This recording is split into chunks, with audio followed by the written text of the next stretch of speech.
Hello, it's Fellonius the old Yapper. I've been talking about cars, so it's not more fair that I talk about motorcycles.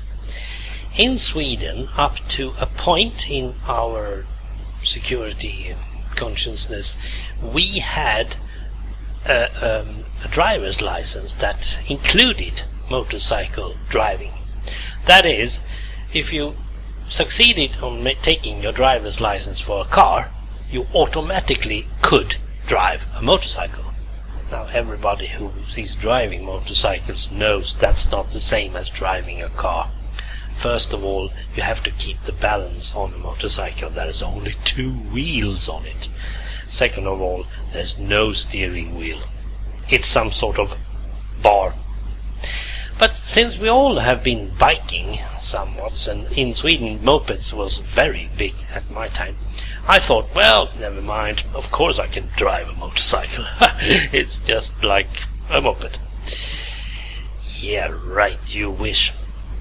Now, my brother, my tiny brother, and both my brothers actually, took their motorcycle license, because that you could take when you were 16 in Sweden. And at 18 you can take your driver's license back then. So my little brother, who is very much into bikes, he took his license, and he is the guy that taught me the difference between cars and motorcycles. So if you're watching this up from above, brother, thanks. But it was not very good. It was a very awkward moment, I can tell you that much. I have driven a motorcycle 10 yards. 10 meters. Yes, that's all. That's all I have driven it. And actually, I'm not totally sure that was me who was driving it. I think it drove itself. Well, my brother had a 125cc. I thought it was a Suzuki, but it might be a Yamaha. Never mind, it was one of those plastic razors anyway.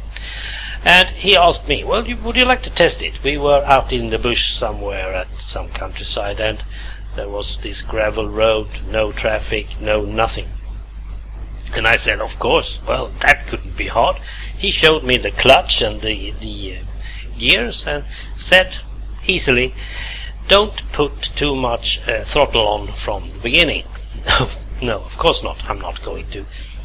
But he forgot to see where my button was, because my butt was way back over the back wheel, and I did put too much throttle on. So, as soon as I got into first gear and put the throttle on, suddenly the front wheel was up in the air. I was going backwards, the motorcycle was going forwards, and suddenly we departed from each other. About 10 yards later. My brother saved the bike. He said it wasn't too bad.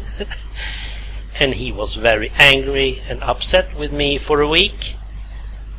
But I begged him on forgiveness, and I hope I have made it clear that it wasn't intentional, of course not. And we talked about this situation, how the difference in mopeds and motorcycle were, because that was the difference we never talked about. I thought I was on a moped. I thought I had just 1 horsepower between my legs, when I really had, like, I think it was 100 or something like that. I don't know. And totally unaware of what was going on. So, well, I've never ridden a motorcycle since then. I'm not going to either. If I had taken my driver's license 1 month later, I would have not been able to drive any motorcycles. So I was in that really in between. My brother, however, he had several motorcycles, and one of those he was mostly proud of was his BMW 75, I think it's RS. He drove that from Sweden, across Europe, down to Italy and back again. He had a lovely time, he said. except for the fact that on the German Autobahn suddenly the oil started to boil. It was too hot, it was summer, and somehow the cooler in the BMW didn't work perfectly, so he had to stop somewhere between in middle of Germany and fix it. But on the other hand, as he also said, Germany is the manufacturer of BMW, so what's the problem? He got it fixed without any big delays or anything, and he took it. He had driven it too hard. But mostly I'm looking at motorcycle these days from my bus, and I must say, where I live at the moment, there are, well, first of all, if you're buying yourself a motorcycle and you know how to ride it, you cannot follow the signs that says speed limit. I can understand that, mainly because those machines are made for drive fast. The horsepower to weight ratio is that different, so from a car, so well, I can understand that.